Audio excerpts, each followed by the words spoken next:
Simbora estudar! Iracema, José de Alencar. Aqui estou eu fazendo um vídeo, sobre uma obra de José de Alencar. José de Alencar é um escritor que eu não gosto, tá? Desculpem aí os românticos que adoram José de Alencar, aquela coisa, eu não gosto do José de Alencar. Tenho vídeo aqui no canal falando sobre isso, né? Mas não estou aqui para falar sobre o José de Alencar, a pessoa do José de Alencar, né? O cara racista, o cara misógino.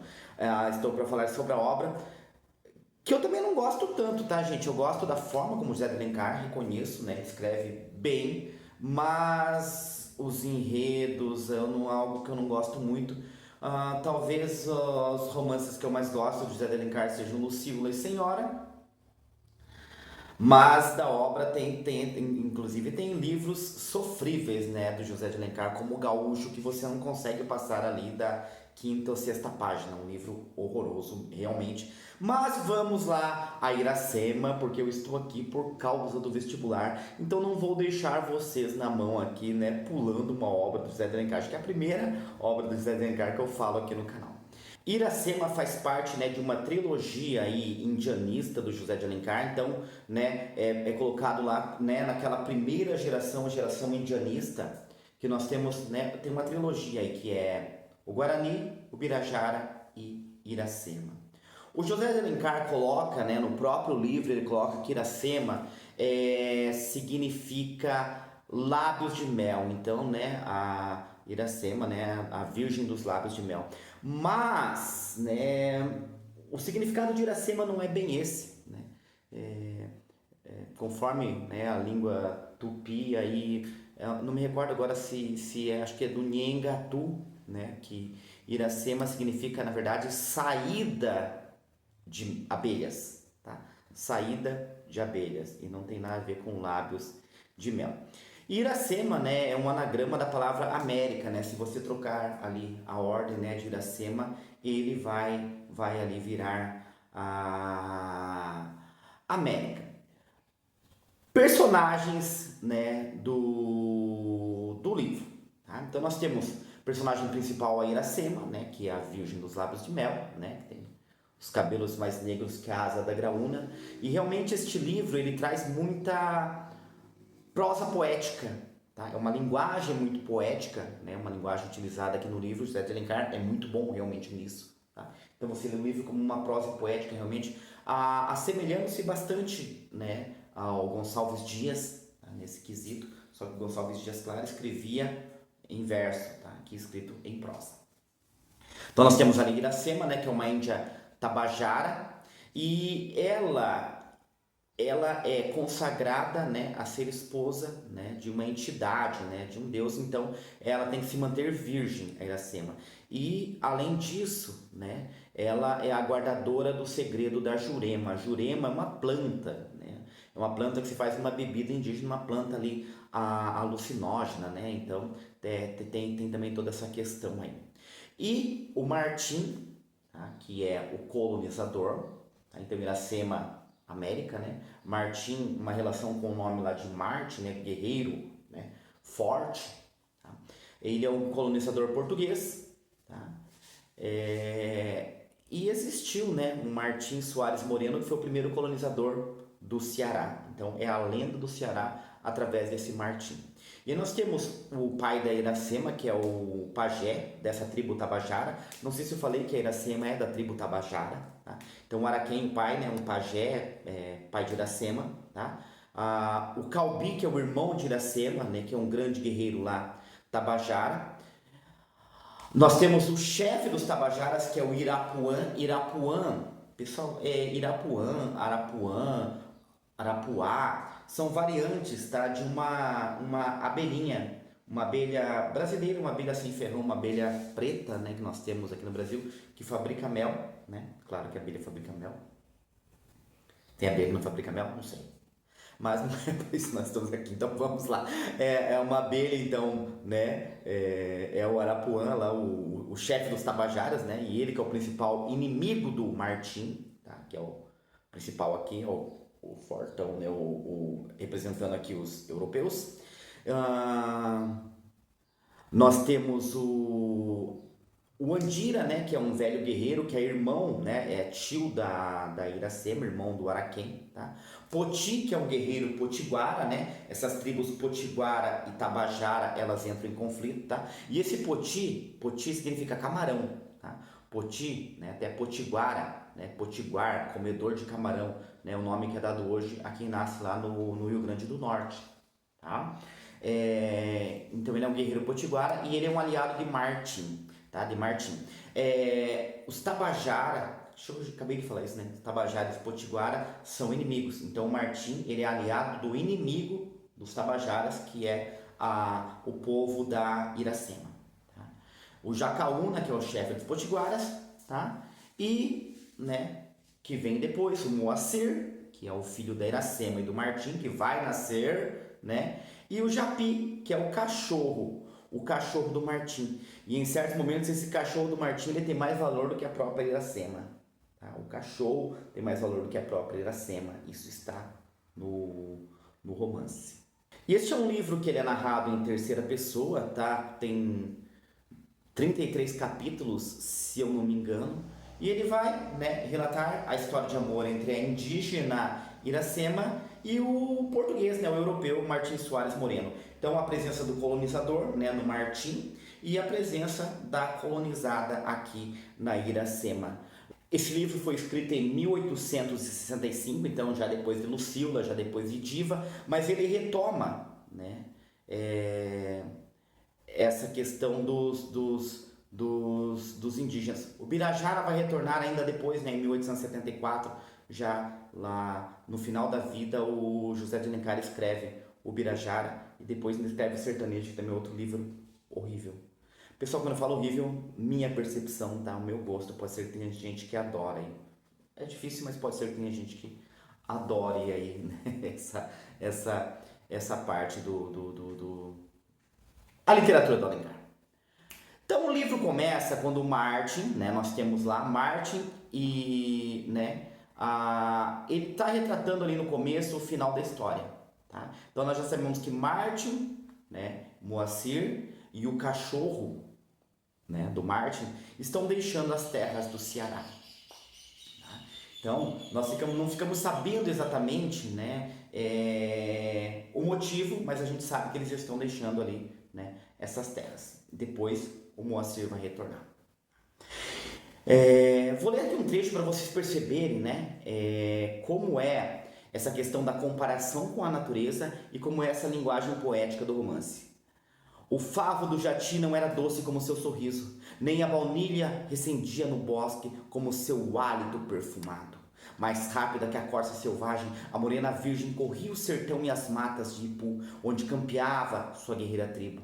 Da grande nação tabajara, o pé grácil e nu, mal roçado, alisava apenas a verde pelúcia que vestia a terra com as primeiras águas. Então observa, né, como ele vai e ele tem várias descrições, né? Esse meu problema não é só com Alencar, é o romantismo em si, com todas essas descrições, é algo que, assim, eu não gosto muito, não gosto muito. E o primeiro encontro, né, entre o Martim e a Iracema, eles, como eu falei, né, são inimigos, né? A tribo Potiguara, que é aliada do Martim, é inimiga né, do povo Tabajara, da Iracema, e eles se encontram, né? O grande herói Martim vê aquela mulher, mas ele não acerta, né? Ele fala, é uma mulher, e a Iracema acaba acertando uma flechada nele, depois se compadece dele, vai lá ajudá-lo, e os dois automaticamente ali acabam se apaixonando. E tem aquela questão, né, que ela está consagrada, né? Ela está consagrada a uma entidade. Tá? Então ela não pode ter esse momento ali com o Martim. E aí está o erro da mulher, né? O empecilho aí disso tudo. Mas eles acabam, né? A Iracema, ela acaba se afastando do seu povo, né? Ela vai com o Martim, eles vão morar em um lugar ali neutro, digamos assim, e lá eles acabam, né? Ele acaba descobrindo que a Iracema ela tem um está grávida, né? Vai ter um filho e esse filho vai se chamar Moacir.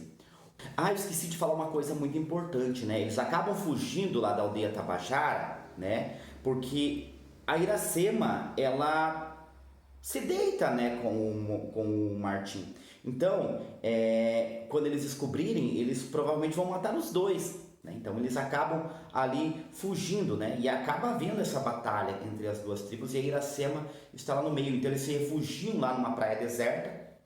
Eu falei em um lugar neutro, é mais ou menos isso, né? Vivem lá numa cabana, viver de amor, digamos assim, né? E o Martin sai muito por ali, né? Fiscalizando ali as costas, ele é colocado pelos portugueses ali exatamente para isso, né?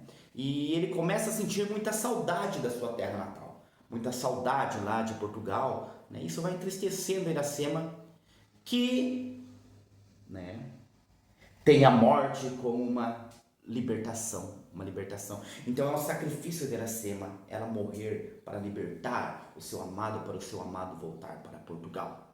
Olha que lindo! Tô brincando, tá, gente? Tô ironizando, tá? O gesto da Iracema. Então a Iracema vai morrer, né? No parto, né? Ali, ela tem o filho sozinha, né? O Martin não está lá com ela quando ela tem o filho, ela tem o filho ali sozinha, né? Dá o nome de Moacir.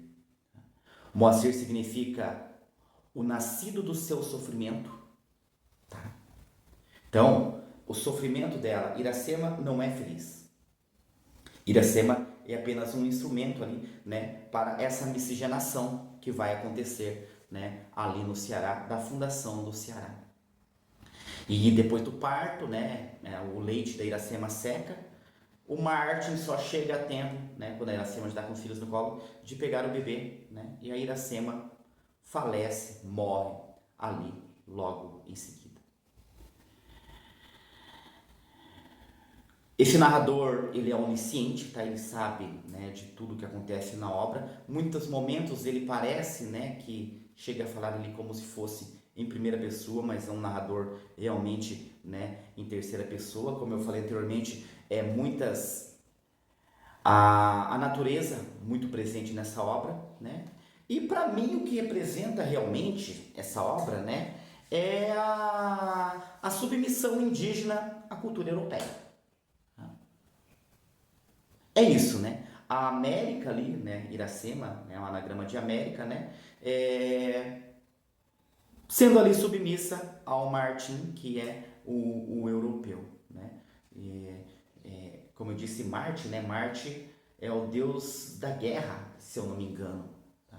Então, dali vai surgir, né, o Ceará e tem ali o filho do sofrimento, que é o Moacir. Pessoal, e eu vou ler aqui para vocês o capítulo 33, o último capítulo é bem curto, tá? Só para vocês terem uma ideia, né, ali do final da Iracema. O cajueiro floresceu 4 vezes depois que Martin partiu das praias do Ceará, levando no frágil barco o filho e o cão fiel. A jandaia não quis deixar a terra onde repousava sua amiga e senhora. Então, ou seja, Martin partiu levando o cachorro e o filho, tá? O filho fica com o português. Ele vem, coloniza e leva o filho. Tá? Outra coisa importante aqui, o cajueiro floresceu 4 vezes, a contagem de tempo através da natureza. O primeiro cearense, ainda no berço, emigrava da terra da pátria. Havia aí a predestinação de uma raça? Poti com seus guerreiros esperava na margem do rio. O cristão lhe prometera voltar. Todas as manhãs subia ao morro das areias e volvia os olhos ao mar, a ver se branqueava ao longe a vela amiga. Então observa, né, o Poti dos potiguaras ficava ali esperando o grande amigo que partira, né, o europeu.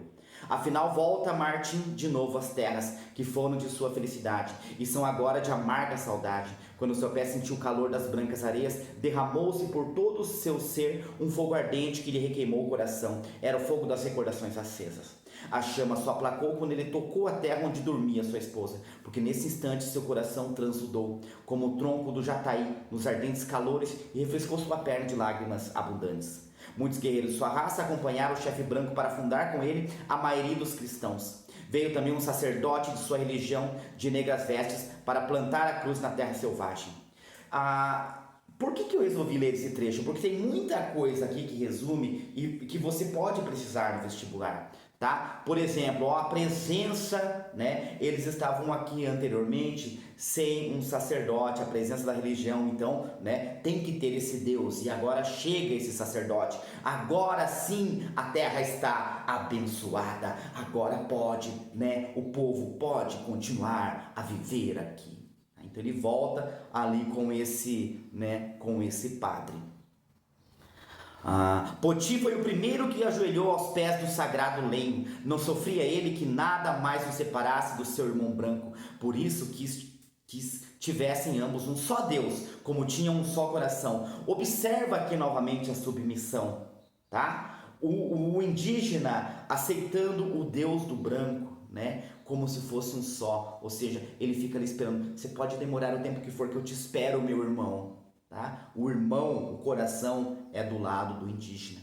Ele recebeu com o batismo o nome do santo, cujo era o dia, e o do rei a quem ia servir, e sobre os dois o seu, na língua dos novos irmãos. Sua fama cresceu e ainda hoje é orgulho da terra, onde ele viu a luz primeiro. Então observa nessa submissão ao europeu, como eu já falei anteriormente. A Mairi que Martim erguera à margem do rio nas praias do Ceará medrou. A palavra do Deus verdadeiro germinou na terra selvagem. O bronze sagrado ressoou nos vales onde rugia o maracá. Então a palavra do Deus verdadeiro, né? O dos indígenas não era verdadeiro, na visão do Alencar, na visão aqui do romance, tá? Jacaúna veio habitar nos campos de Poranga para estar perto de seu amigo branco. Camarão assentou a tábua de seus guerreiros nas margens do Mocejana. Camarão já vem do Poti ali, tá? Camarão. Tempos depois, quando veio Albuquerque, o grande chefe dos guerreiros brancos, Martim e Camarão, partiram para as margens do Mearim a castigar o feroz Tupinambá e expulsar o branco Tapuia. Era sempre com emoção que o esposo de Iracema revia as plagas onde fora tão feliz, e as verdes folhas a cuja sombra dormia a formosa Tabajara. Né? A Tabajara dormia, a Iracema que tinha morrido. E tem esse castigo também, Iracema, pensando, né? Iracema não era cristã. Tá? Então, Iracema não merecia, né, ser feliz. Muitas vezes ia sentar-se naquelas doces areias para cismar e acalentar no peito a agra saudade. As jandaias cantavam ainda no olho do coqueiro, mas não repetiam já o mavioso nome de Iracema. E termina a última frase. Tudo passa sobre a terra. Tudo passa sobre a terra.